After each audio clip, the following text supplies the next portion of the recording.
दिया माँ ने। भगवान विष्णु ने कहा लक्ष्मी मान जा, लक्ष्मी नहीं मानी तो भगवान ने कहा ठीक है मैं तेरे को दिलवा दूंगा, तो चिंता मत कर। आज भगवान शंकर ने छोटे से बच्चे का रूप लिया। अलकनंदा नदी के घाट पर भगवान विष्णु रोने लगे। पार्वती के कानों में शब्द गया। पार्वती ने शिवजी से कहा भोलेनाथ कोई बच्चा रो रहा है, कोई माँ अपने बच्चे को भूल कर चली गई है। शंकर भगवान लक्ष्मी पार्वती जी से बोले चुपचाप बैठी रहे, चुपचाप बैठ। बिल्कुल पार्वती जी बोली तुम्हें दयालु और तुम बोले ना तो तुम्हें दया नहीं आ रही। शंकर भगवान बोले दया उस पे करी जाए जिस पे करना चाहिए, चुपचाप बैठी रहे। पार्वती जी बोली भोलेनाथ आप दयालु होने के बाद भी ऐसा कर रहे हो, मैं जाऊंगी उस बच्चे को देख के आऊंगी। और पार्वती जी जाने लगी। शंकर भगवान बोले पार्वती मत जा, समझा कर जरा। पार्वती गई। भगवान विष्णु इतने छोटे से बच्चे के रूप में उनको उठा के ले आई और पार्वती लेके आके शंकर जी से कहती कितना सुंदर बालक है। शंकर भगवान तो आंख बंद करके बैठ गए क्योंकि उनको मालूम है नारायण है, उनको तो मालूम है। आंख बंद करके भगवान मुस्कुरा रहे, धीरे धीरे आंख खोलकर देख रहे। भगवान शंकर बोले पार्वती वापिस छोड़ कर आओ इनको। पार्वती जी बोली छोटा सा बच्चा ठंड में मर जाएगा बेचारा, मैं लेके आ गई तो क्या दिक्कत है, कोई माता बेचारी भूल के चली गई होगी। पार्वती तुम जानती नहीं हो किसी की औलाद अगर गोदी लेते हैं, औलाद गोदी आ जाती है तो जायदाद देना पड़ जाती है। पार्वती जी बोली कैसी बात करती, इतना छोटा सा बच्चा कोई जमीन जायदाद मांग रही है, मत रहेगी। अब लक्ष्मी माता पार्वती ने भगवान को रख लिया गोदी में। समय आया, शाम हो गई। अब शंकर पार्वती का रोज का नियम शाम के टाइम में घूमने जाए। 33 कोटि देवता में केवल एक देवाधिदेव महादेवी कैसे हैं जो पार्वती के साथ रोज शाम होते से नंदी पे चढ़ के घूमने निकल जाए रोज। अच्छा होता है रोज रोज पड़ोसन अपने पति के साथ घूमने जाए तो जो पड़ोस में रहे उनका आधा जान तो यूं पड़ जाए। रोज अपने पति से देख लो चलती, एक तुम्हें कमाने से फुर्सत ही नहीं मिला, एक दिन कहीं भी लेके जाए मारे। अच्छा लक्ष्मी जी को भी लगा एक दो। लक्ष्मी जी ने भगवान विष्णु से कहा देख लो भगवान विष्णु बोले क्या है, वो देख लो भोलेनाथ पार्वती को लेकर तुरंत घूमने निकल गए। और एक आप कभी लेके नहीं जाते। भगवान ने कहा चल अभी तैयार हो लेके जाऊं। जो लक्ष्मी जी तैयार होने गई, बैकुंठ का 8 दरवाजा का ताला लगाया, 24 खिड़कियों में ताला लगाया। तैयार होकर जैसी आई तो अंधेरा हो गया। भगवान बोले अब तो अंधेरा हो गया। लक्ष्मी जी बोले फिर कहेगा नहीं तो क्या अब तो कल चलेंगे। इतने में लक्ष्मी जी ने कहा प्रभु एक बात बताओ, जैसे शंकर जी बोलते हैं पार्वती तैयार होकर चल जाती, इनके ताला माला नहीं लगता क्या।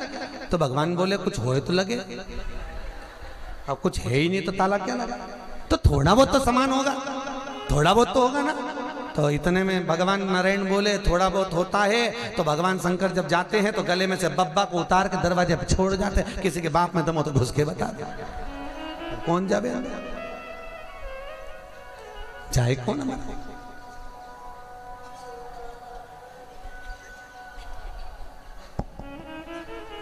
हमारे बीच में आप ही के नगर के उज्जैन नगर के कथाकार राम कथावाचक श्री जानी गुरु जी आए हुए हैं। एक बार जोरदार ताली बजाकर उनका भी स्वागत करें। तो यहाँ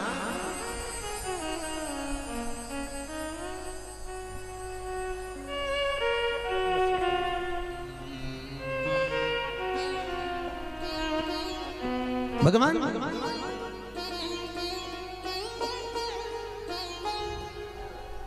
आप ही के नगर के नगर पालिका अध्यक्ष उज्जैन नगर के सोनू जी गहलोत जी पधारे का उनका भी जोरदार स्वागत।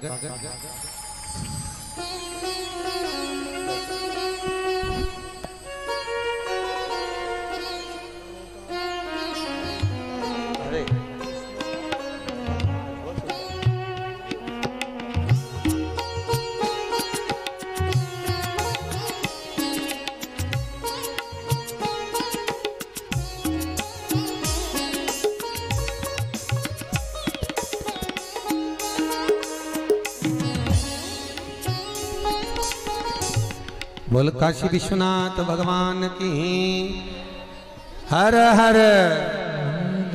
अब भगवान कह रहे हैं कि लक्ष्मी पार्वती छोड़िया उसको। पार्वती जी ने छोड़ा भवन में लेकर भगवान शंकर पार्वती के साथ घूमने गए। वापिस आए तो दरवाजा बंद था। पार्वती जी ने बहुत विनय करी, अंदर कौन है दरवाजा खोलो। कोई दरवाजा खोलने को तैयार नहीं। अरे अंदर है कौन, दरवाजा खोलो, कोई नहीं खोलता। पार्वती जी ने भगवान से कहा भोलेनाथ या तो इस मकान में किसी ने कब्जा कर लिया है, निकलने को तैयार है। शंकर भगवान बोले तो खोल तो सही, खुलेगा, दरवाजा खुला ही नहीं। पार्वती ने कहा अगर अंदर से दरवाजा नहीं खुला तो मैं श्राप दे दूंगी, दरवाजा खोलो कौन है। लक्ष्मी और नारायण दोनों बाहर निकले। दोनों ने कहा भोलेनाथ ये घर तो हमको भा रहा है, ये हमको दे दो। भगवान शंकर ने कहा रखो नारायण, आप ही का तो है, आप इसमें रहो। पार्वती जी रोती रोती बोली अपन कहाँ जाएंगे। भगवान बोले नारायण यहाँ रहेंगे, अपन केदारनाथ पे बस जाएंगे। अपना क्या, रमता जोगी बहता पानी कहीं पर भी जा सकता, चलो मां। अब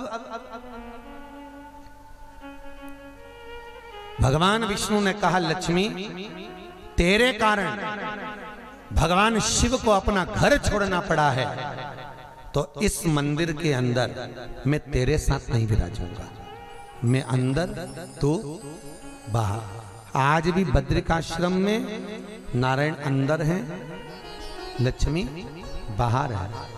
भगवान शंकर जैसे ही जाने लगे तो भगवान विष्णु ने कहा भोलेनाथ मैं तुम्हारे बिना नहीं रह सकता, तुम मेरे बिना नहीं रह सकते, कुछ करुणा हो। शंकर भगवान ने कहा नारायण आप बद्रिकाश्रम में बसोगे, जो भी इस बद्रिकाश्रम में आएगा साथ में चने की दाल लेकर आएगा, मेरा नाम लेकर तुम्हें समर्पित करेगा तो उसे मनवांछित फल की प्राप्ति हो जाएगी। आज भी बद्रिकाश्रम को चने की दाल ही चढ़ती है। और नियम है बद्रिकाश्रम का, यदि आपने स्कंद पुराण का बद्रीश खंड पढ़ा होगा तो उसमें लिखा हुआ है कि चने की दाल को लेकर भगवान विष्णु के बद्रिकाश्रम मंदिर में भगवान शंकर का मंत्र जाप स्मरण कर कर जो भगवान के नारायण के चरणों में चने की दाल समर्पित करता है उसका मनवांछित फल कामना 3 महीने में पूरी हो जाती है। 3 माह में स्कंद पुराण का बद्रीश खंड वर्णन मारो। भगवान शिव आनंद की राशि आनंद स्थापित करे, चारों तरफ सुख समाहित होता है, आनंद स्थापित होता है और जहां तहां सुख ही सुख आनंद कर रहा है। तो अंधकासुर को देखकर भगवान शंकर कहते हैं इसको फेंक दे, समुद्र में उठाकर डाल दे पार्वती। पार्वती कहती है आपका पुत्र है, नहीं फेंक सकते। शंकर जी ने बार बार कहा, तब पार्वती ने समुद्र में अंधकासुर को फेंका। अंधकासुर गया हिरण्याक्ष के पास, हिरण्याक्ष ने उसको पाल पोस कर बड़ा किया, बड़ा करा। एक दिन बेटे ने पूछ लिया पिताजी मेरा जन्म किससे, मेरे माता पिता कौन। हिरण्याक्ष ने कहा तुम्हारा कोई माता पिता नहीं, तुम तो समुद्र में बहकर आए थे, मैंने पकड़ लिया, तुम्हारा पालन पोषण करा। हिरण्याक्ष के प्राण भगवान बरह ने अवतरण धारण कर कर प्राण ले लिए हिरण्याक्ष के। अंधकासुर अकेला हो गया। उसने तप करा, भगवान का वर प्राप्त करा, ब्रह्मदेव मुझे वर दीजिए। क्या वर चाहिए, मेरे प्राण ना छूटे। भगवान ने कहा प्राण तो छूटेंगे, दूसरा वर मांग लो। ब्रह्मा जी तुरंत बोल दिए मरना तो निश्चित है, प्राण तो छूटेंगे, वर दीजिए। तो क्या वर दूं, प्राण ना छूटे। भगवान ने कहा प्राण तो छूटेंगे, तो और कुछ वर मांग। अंधकासुर ने कहा वर दीजिए, जिस दिन मैं अपनी मां को गलत दृष्टि से देखूं उस। पर अंधकासुर को यह नहीं मालूम था कि जब यह पैदा हुआ था शंकर भगवान के नयन अश्रु के द्वारा जब जन्मा था तो माता पार्वती ने इसको गोदी में उठाकर मां की करुणा प्रदान करी थी, मां की वात्सल्यता थी।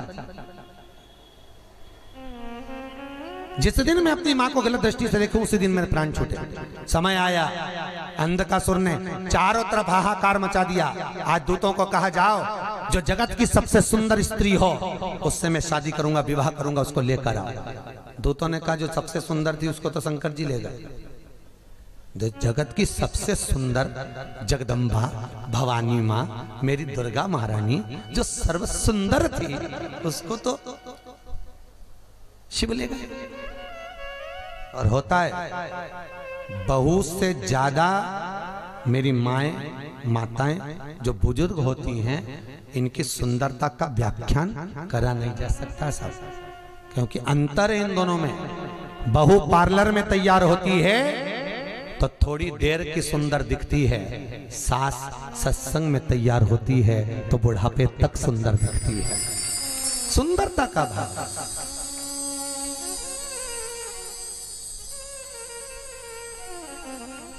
बहुत ध्यान दें, पार्लर की सुंदरता, क्रीम और पाउडर की सुंदरता कुछ घंटों की होती है, पर अपने अच्छे कर्म की सुंदरता जीवन पर्यंत होती है, अंतिम समय तक भी रहती है, आखिरी तक।